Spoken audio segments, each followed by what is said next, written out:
ان لوگوں نے جس وجہ پر یہ ریویو کی پٹیشن فائل کی تھیں یا اپنے اعتراضات اٹھائے تھے وہ ایک ماحول ڈیفرنٹ تھا. اس ٹائم جنرل فیض جو ہیں وہ ایک بڑا پاور میں تھے اور یہ ایک تصور کیا جاتا تھا کہ فیض آباد دھرنا کیس جو ہے اس میں وہ کافی حد تک متاثر ہوئے ہیں, کیونکہ جو دوسری فریق ہے ٹی ایل پی کے ساتھ جو مذاکرات ہوئے یا ان کے ساتھ جو ایگریمنٹ ہوا تو اس میں ان کے سائن بھی تھے. یہ بھی کوئی ایک اپنی طرح کا تاریخ میں ایک انوکھا واقعہ تھا کہ جس میں ایک سٹنگ میجر جنرل جس کا تعلق آئی سی سے تھا انہوں نے وہ سائن کیے کہ وہ اس فریق ایک طرح کے فریق بنے اس معاہدے میں. اب یہ ہے کہ ان کے کہنے پہ بہت سارے لوگوں نے کیا اور ان کے کہنے پہ اب واپس کر رہے ہیں. میں ذرا اس میں جو پیمرا کا ذکر ہے وہ خاص طور پہ کرنا چاہوں گا کہ جب یہ سارا معاملہ چل رہا تھا فیض آباد کا دھرنا, اور اس ٹائم ایک ٹی وی چینل تھا 92 جنہوں نے اس دھرنے کو بہت زیادہ نہ صرف کہ کوریج دی, بڑی پروووکٹیو قسم کی, بڑی مشتعل قسم کی کوریج تھی. ایسا لگ رہا تھا کہ جیسے کو حق و بادل کی لڑائی چل رہی ہے اور اس کو کور کرنا ایک ایمان کا حصہ ہے. تو اس کو دیکھتے ہوئے ان کی اس ایک قابل اعتراض کوریج کو دیکھتے ہوئے اس ٹائم کے چیئرمین پیمرا ابصار عالم نے ٹی وی کو انہوں نے بند نہیں کیا, لیکن یہ ہے کہ اس کی ریٹنگ میں نمبرنگ میں اس کو کہیں 84 میں لے گئے, یعنی کہ کافی دور لے گئے کہ جس میں جو اگر کوئی دیکھنا بھی چاہتا ہے تو ان کو تلاش کرنے میں پرابلم ہو تاکہ اس کی ویورشپ کم ہو ایٹ لیسٹ اس کام کے لیے.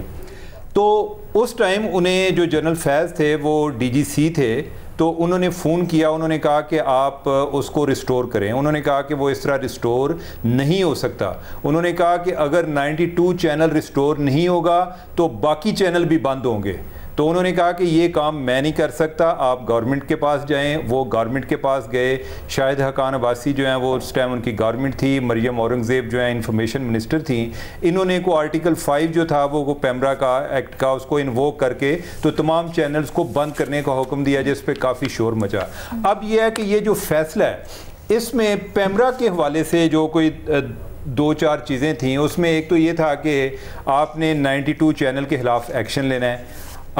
دوسرا یہ تھا کہ آپ نے کیبل آپریٹرز جو ہیں ان کو وارن کرنا ہے کہ اس ٹائم کو جیو اور ڈان ٹی وی جو ہے ان کو کافی پریشانی کا سامنا کرنا پڑ رہا تھا. ایک تیسری بات یہ تھی کہ جو یہ فیض آباد دھرنا کیس کی جو ججمنٹ ہے یہ آپ نے تمام جو میڈیا ہاؤس ہیں ان میں سرکولیٹ کرنی ہے. اب ہوتا یہ ہے کہ جس طرح میں نے شروع میں بات کی کہ ہم کوئی لاجک نہیں دیکھتے, بس پاور کی طرف دیکھتے ہیں. اگر کسی کے ہاتھ میں ڈنڈا ہو تو وہ جو بھی کہے نا ہم وہ کرنا شروع ہو جاتے ہیں. تو یہ انہوں نے سوچا پیمرا والوں نے, جو ابصار عالم ہے ان کو تو اس ٹائم انہوں نے فارغ کر دیا تو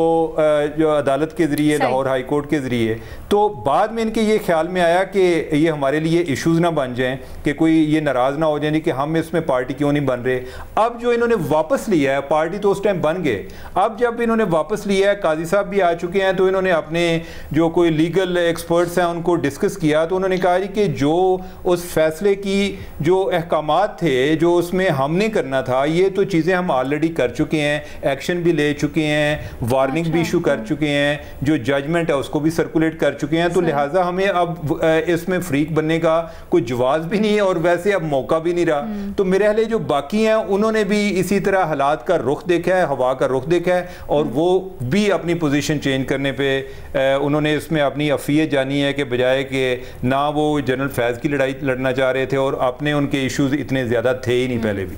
سب سے زیادہ تعجب آپ کو کس کے اوپر ہوا, کس کی درخواست واپس لینے کے اوپر, یا بالکل بھی نہیں ہوا کسی کے اوپر؟ وہ مجھے پی ٹی آئی کے حوالے سے ہوا ہے کہ جو پی ٹی آئی والے ہیں انہوں نے اپنی درخواست واپس لی ہے. حالانکہ انہوں نے اس ٹائم پہ یہ دیکھیں نا کہ جو چیف جسٹس قاضی فائزی ہیں وہ جو زیر عتاب آئے وہ اس فیصلے کے بعد آئے, اور انہوں نے بھی جو اس ٹائم کے ان کے لا منسٹر تھے اور جو جنرل فیض تھے ان کے کہنے پہ یہ بھی کافی حد تک آگے چلے گئے. عمران خان بھی اور جناب صدر ہمارے موجودہ ڈاکٹر عارف الوی صاحب, لیکن ابھی جو ہیں وہ سب آگے ہیں. یعنی کہ اب انہوں نے سوچا کہ ہم اپنے اور اتنے مسائل میں پھنسے ہوئے ہیں تو ہم ان کو ڈیل کریں بجائے اس کے کہ جو جنرل فیض جن کی ابھی ان کو کوئی ضرورت بھی نہیں رہی تو ہم اس کی لڑائی کیوں لڑیں.